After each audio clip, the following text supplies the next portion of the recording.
Hello and welcome to episode 2 of our lecture on civic ecology praxis. So we will continue exploring the practice of civic ecology by talking about the second component, which is called adaptive management. So in episode 1 of this lecture, we discuss collaborative inquiry. Episode 2, we will briefly discuss adaptive management, and again finish the lecture with episode 3, presenting a case study. I expect that from episode 2, you will learn the concept of adaptive management and its relevance to civic ecology praxis. You also will understand the differences between traditional management and adaptive management approaches, as well as the concept of transformative change. So the episode is then structured in these 3 parts. Part 1, we will start with discussing understanding adaptive management. Part 2, we will talk about transformative change, and as always, present our conclusions. What is adaptive management? There are many different definitions in the literature, but my favorite one is that adaptive management is an approach to governance that encompasses complexity, cross-scale linkages, and social or collaborative learning. Adaptive management rejects typical management approaches of command and control, or also called technocratic approaches, which uses the best available knowledge to generate risk-averse best guess strategies, which are then changed as new information modifies the best guesses.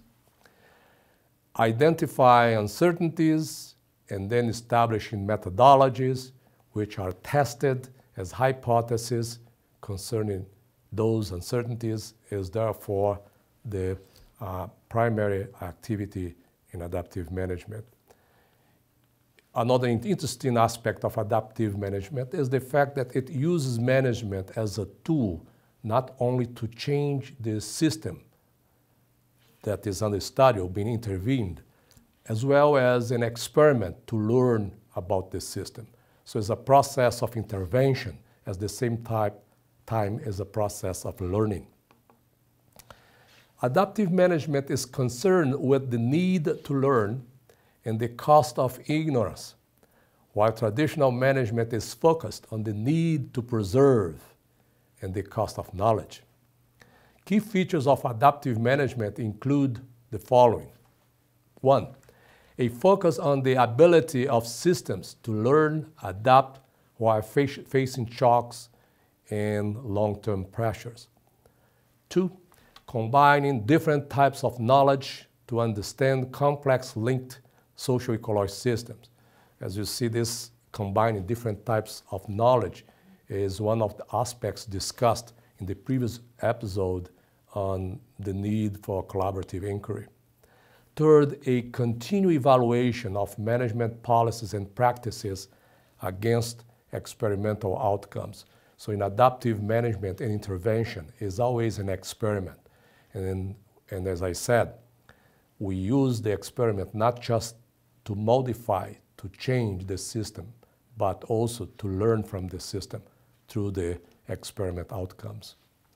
It relies on the collaboration of a diverse set of actors. It applies collective knowledge to future plans. It maximizes flexibility to allow creativity, which is a crucial element when dealing with complexity, uncertainty, and change. And it develops strategies that are sensitive to feedback, both social and ecological, and oriented towards towards adaptability. So such strategies include, for example, dialogue among interested groups and actors or stakeholders, developing complex, redundant, and layered institutions, as well as combining institutional types, designs, and strategies that facilitate experimentation and learning. This figure here is a graphical representation of the adaptive management process. As you can see, according to this figure here, we can identify 4 important phases. We have plan, then action or do, then evaluation and learning, and adjustment if necessary. During the planning phase, the most important aspects involved in adaptive management is first determining the management objectives. Second, defining the key desired outcomes. Third, identify performance indicators. And last, developing management strategy and actions. Once those are established, we move to the next phase, which is the action phase. And in the action, one of the goals of the action phase is to establish monitoring programs for selecting performance of selected indicators, implement strategies and actions to achieve the objectives of the plan. Once that implementation is in place, we move to the next phase, which is the evaluation and learning. The goals, we have 3 goals here. First is to evaluate the effectiveness of the management strategy. Second, to report findings and recommendations of that evaluation. And those findings and recommendations may result into an adjustment of the management actions, as that, adjust arrow points to the action phase. And also the evaluation and learning phase allow us to periodically review the overall management program, which may require changes in management objectives. In this table here, I just want in order to provide a better understanding of the different strategies, to compare strategies between traditional, conservative management and adaptive management. For example, traditional management is a more goal-oriented strategy as opposed to adaptive management, which is more a direction-oriented. Remember that adaptive management is developed in a context with multiple perspectives and visions from a group of stakeholders. So it's very difficult to come out with one goal because all the different opinions and perspectives. But the purpose is that we at least find a direction. If we get the group to agree in one direction, so we then start that process. There is a tendency for controlling change in traditional management as a tendency for facilitating change in adaptive management. Remember from the previous lecture that social ecology systems are complex, unpredictable systems and in continuous change. So from an adaptive management perspective, the goal then is to facilitate that change, to cope with change instead of trying to control it. So traditional management focuses on single variables and parts, as opposed to adaptive management, which focuses on sets of relations and the whole system being studied. Traditional management focuses on causal relations, but adaptive management, which is based on the theory of complex adaptive systems, it focuses on emergent properties of those systems. Traditional management is mostly interested in prediction, eliminating uncertainty, as opposed to adaptive management, which is basically interested in possibilities and actually embracing uncertainty. Traditional management is a scientific strategy-driven, therefore very disciplinary, as opposed to adaptive management, which embraces diverse epistemologies. It's a multi-perspectival approach and participatory in nature, and therefore transdisciplinary. When we look at these 2 different approaches to management, they have different effects on the system to be managed. For example, there is a tendency for standardization in traditional management, as opposed to a promotion of diversity in innovation, as necessary to enhance the system's resilience. There is a tendency for homogenization and increased dependence in traditional management, as opposed to a tendency for promoting heterogeneity and coherence and autonomy and relation. So in traditional management, the actions are usually externally directed as opposed to self-organization, adaptive management. There is a poor ability to respond to change in traditional management, and therefore, from this perspective, they are very unsustainable, as opposed to enhanced flexibility and responsiveness in adaptive management, which promote greater sustainability. However, adaptive management will not work in all cases. There are some specific situations for which adaptive management seems to be the proper approach to use.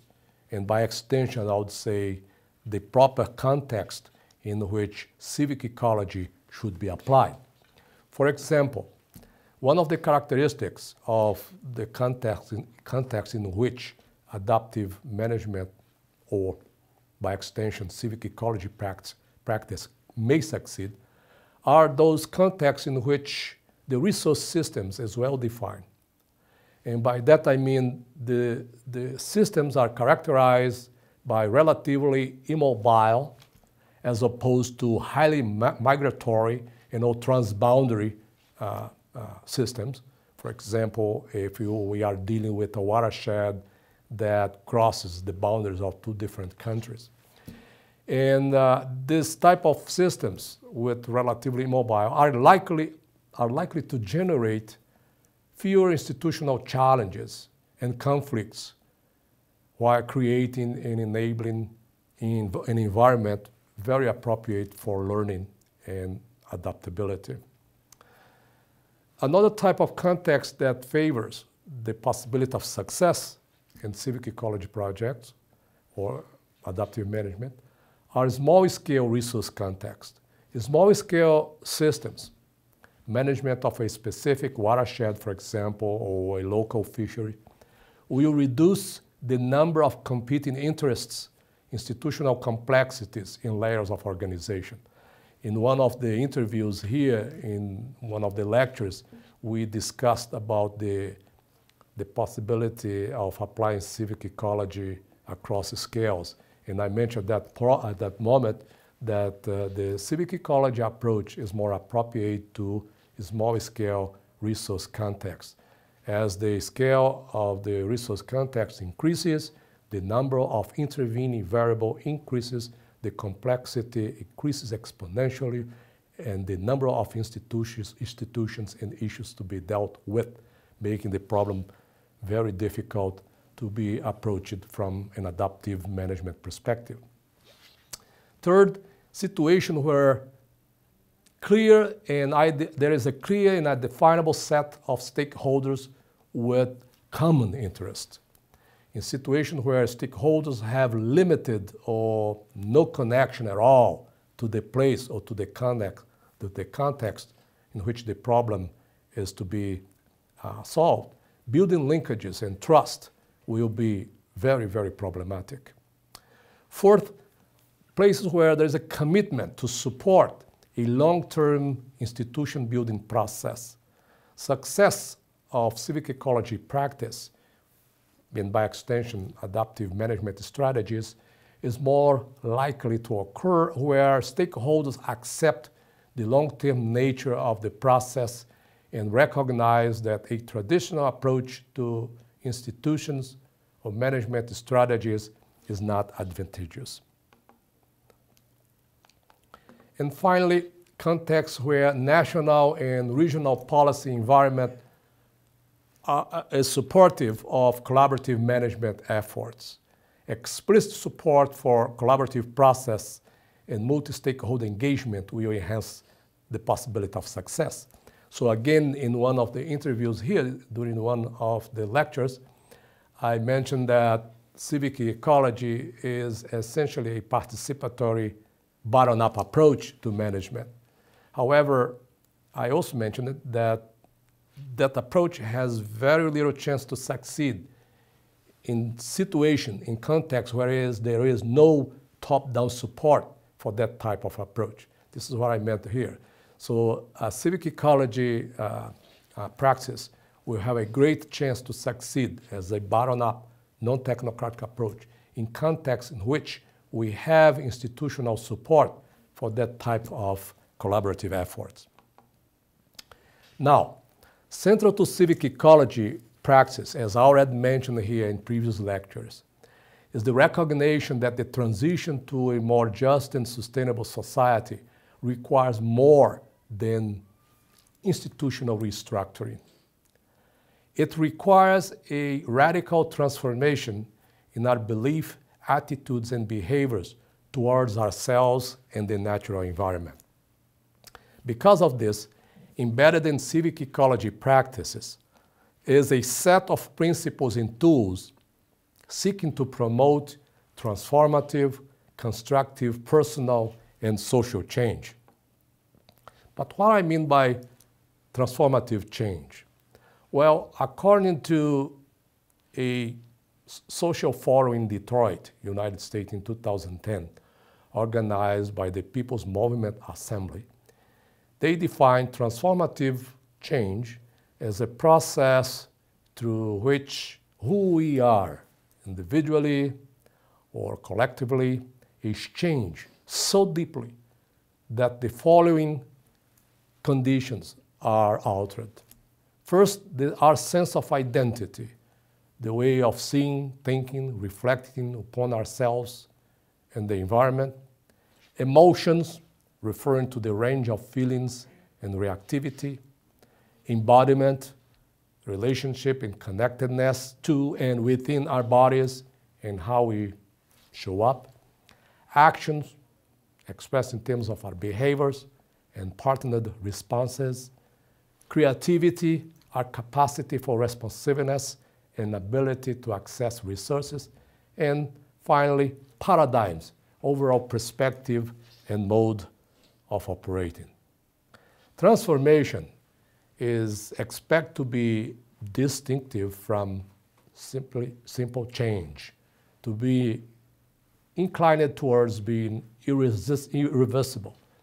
So although a change can be reversible, a transformational change is supposed to be irreversible. It happens in its own time, and it cannot be undone. This, as I mentioned again, is one of the goals and conditions for the transition towards a more just and sustainable society, that we go through a process of transformative change. So although civic ecology includes the practice and tools to promote that change, but that change happens at its own time. It is an emergent property of the intervention. In the transformation process, one identity or self passes away and a new, radically altered sense of self, of individual, of community emerges. The new way of being is supposed to be more integrated, more resourceful, and aligned with the natural world and the larger community of life within which we dwell. There are some outcomes that are expected from a transformative change. First, there is an expectation of a radically increased awareness, clarity, and vision. Transformative change is grounded in the power of a positive vision and focusing on what we want to create, while honoring the lessons of the past and planning for the future. Its strong focus is on what is happening right now in the present. Second, being the change is another outcome of transformative change. In other words, embracing Gandhi's quote, "We must be the change we want to see happen in the world." In other words, in the process of transformative change, we have to understand that we must always mirror what we seek to create. Another outcome are breakthroughs in ways of knowing, thinking, and acting. Here, transformative change embraces a quote by Albert Einstein: "Problems cannot be solved by the same level of thinking that created them." In this process, what is considered to be irreconcilable opposites come to be seen as creative tensions. What is seen as obstacles transmute into opportunities. There is an increased ability to respond from a place of vision and compassion rather than self-egocentric interests, inviting us to greater compassion, trust, and care for each other and the rest of life. While embracing the importance of reason, we must equally engage the heart, our deepest aspiration, what we care most deeply about, and what we love. So these are some of the outcomes from a process of transformative change. Another important outcome is also related to a shift away from control to participation. So that means by being less an attempt to control life and much more a participant in the dance of a dynamic interaction with life. Learning to temper control with letting go of what cannot be controlled, as well as work in harmony with the flow of life, fully participating and moving in the world. In conclusion, adaptive management as an approach to governance of social ecological systems, integrating collaborative decision-making, shared learning or collaborative learning, adaptability, renewal, and transformation. Drawing explicit attention to learning is an essential process component of adaptive management. Learning both experiential and experimental, and collaboration, horizontal among members at the same level, as well as vertical across the scales. It seeks to improve our understanding of and ability to respond to complexity, uncertainty, and change. Therefore, I hope you got an idea.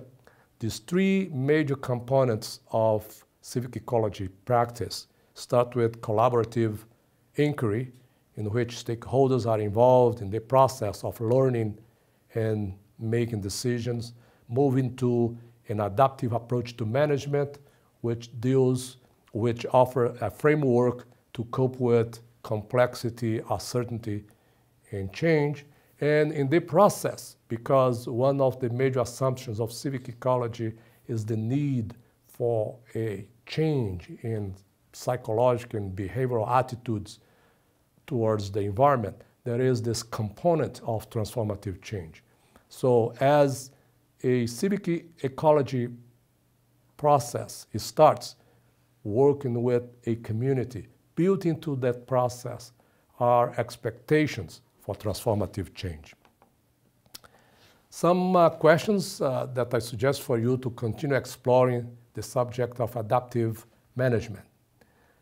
First, what are the main differences between traditional and adaptive management, and how they affect complex, interlinked socio-ecological systems?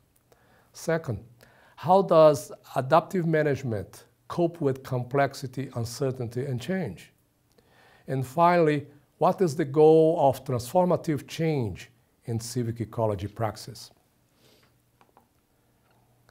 In the next episode, I would like to cover a case study to show in a practical way civic ecology in action. This case study took place in a small urbanizing watershed in South Central Texas. And I hope that the concepts discussed in this lecture will be evident when we discuss in more detail that case study. See you in episode 3. Thank you.